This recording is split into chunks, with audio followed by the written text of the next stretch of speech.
Po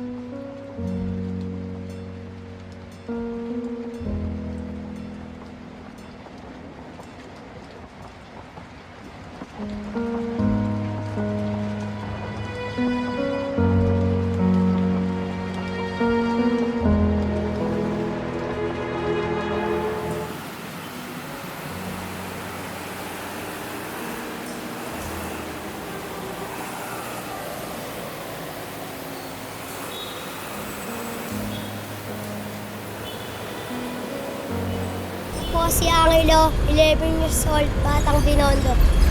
Ako po, si Marian, nakatira sa Nunsod.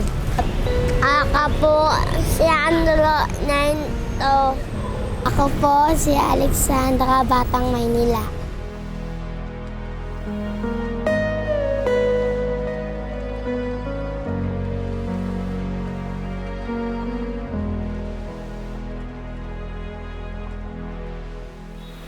Binondo, Maynila.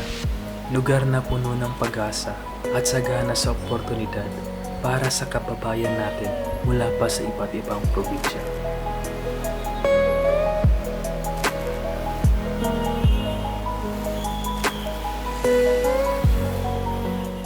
Subalit may ibang mamamayan sa lugar na ito na tanging pangarap na lang ang makaahon at tila ba sinusubok ng panahon at sadyang mailap talaga ang swerte para sa kanila.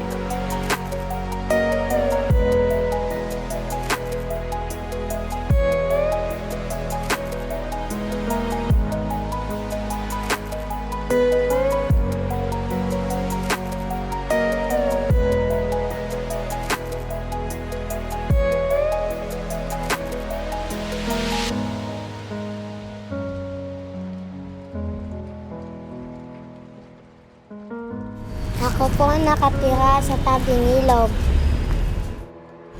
Ako po nakatira sa Binondo, simula magkabata.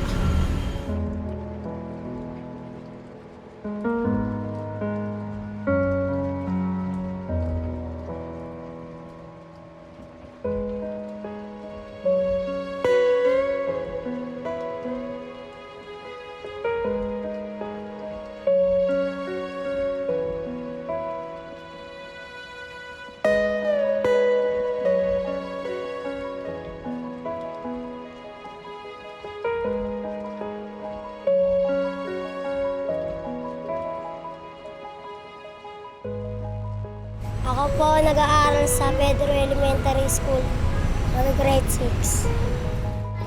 Pangako ko po, magkatapos ng pag-aaral, ang maging teacher.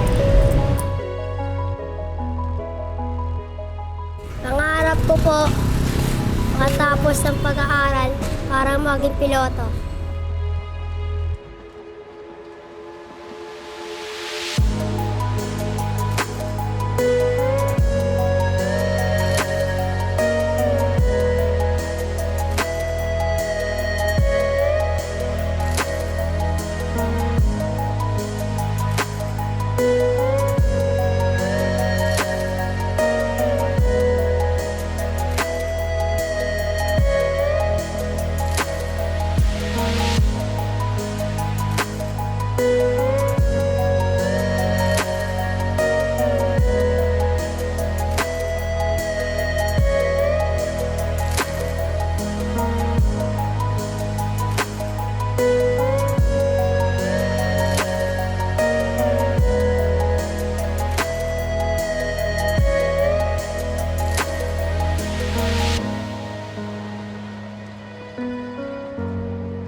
Ako po si Juanchito Castillo Valdez na nakatira sa Walnut Street, Binondo, Maynila, sa gilid lang po ng kalsada.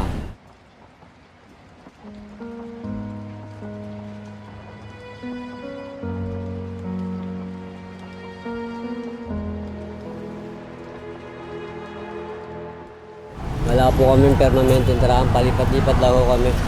Kung saan kami abutan ng takip silim, doon lang po kami. po niya.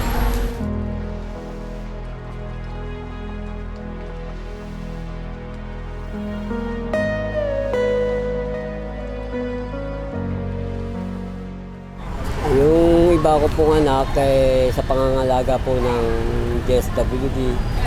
Kasi nga po hindi ko nga po napangalagaan. Kaya nandun po sa nayon ng kabataan. Kaya awa ng Diyos po, nag-aaral naman po sa ngayon.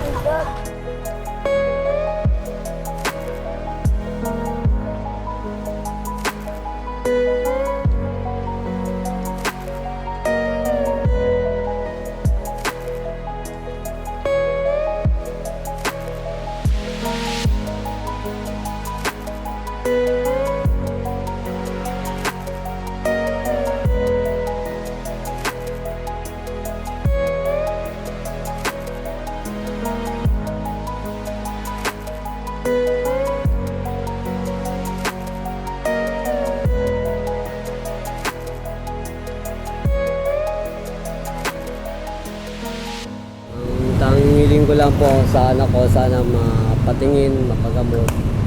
Kasi po may kapansanan po na sa gabi, tuwing gabi na nagigising po ako ng 3 beses sa isang gabi. Sana po makapatingin sa doktor, espesyalista, para malaman po kung ano yung nararamdaman niya.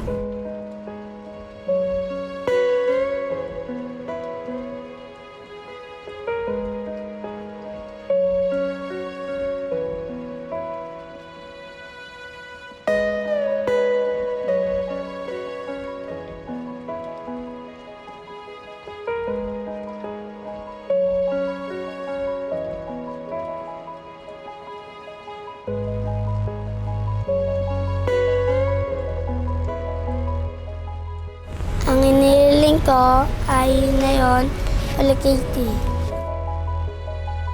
Gusto ko po ng bike. Ang hiling ko ngayong taon, pagkaroon ng bike. Ako po, gusto ko robot